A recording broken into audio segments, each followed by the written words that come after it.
सगळ्यांसमोर भाषण केलंय आणि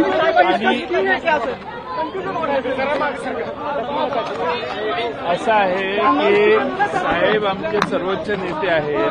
साहेब निर्णय करतील. त्यांनी भाषणात सांगितलं सगळ्यांना एकत्रित बसून चर्चा करू.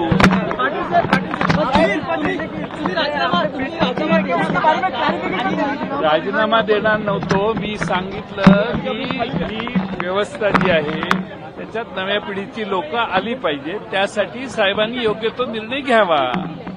साहेब घेतील ना निर्णय.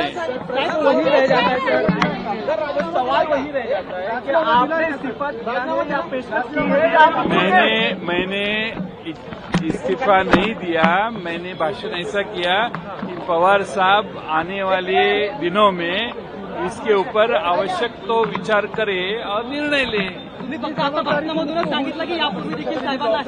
असं आहे की पुन्हा सांगितलं मी मराठीत भाषण केलं. मी असं का करताय.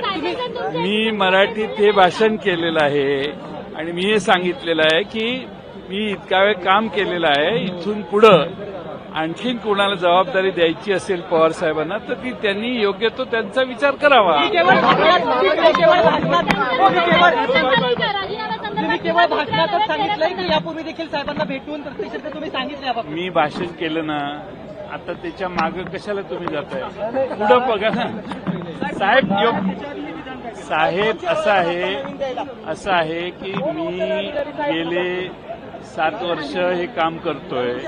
साहेबांना आणखीन वेगळा विचार करायला मुभा दिली पाहिजे. त्यांना योग्य तो निर्णय घ्यायची तयारी त्यांना मोकळीक दिली पाहिजे आणि ते योग्य त्या बाबतीत सर्वांशी चर्चा करून निर्णय घेतील.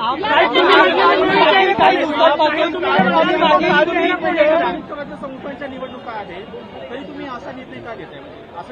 असं आहे. मी 7 वर्ष ते काम करतोय आणि त्यामुळे साहेबांनी त्याच्यावर योग्य तो निर्णय करून पुढं काय करायचंय ठरवावं. यासाठी त्यांना मोकळीक देणं आवश्यक आहे. अरे मी कुठं काय करतोय. या पदासाठी मी नाव कसं सुचवू शकतो. तुम्ही चौकशी करा जरा. नाराज असल्याच्या बातम्या होत्या. अज्ञातवासात आहात आपण देखील सर्वांना आणि त्यानंतर तुम्ही आज या वर्धापनाला अशा प्रकारचं वक्तव्य केल्यामुळे मी अज्ञातवासात कधीच नव्हतो. मी ज्ञातवासात आहे. सर्वांना मी कुठं आहे ते माहीत असतं.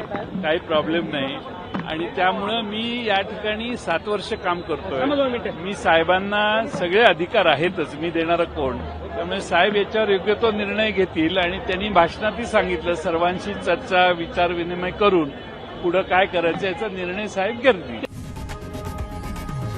लोकशाही मराठी ऐका, पहा, जागरूक रहा.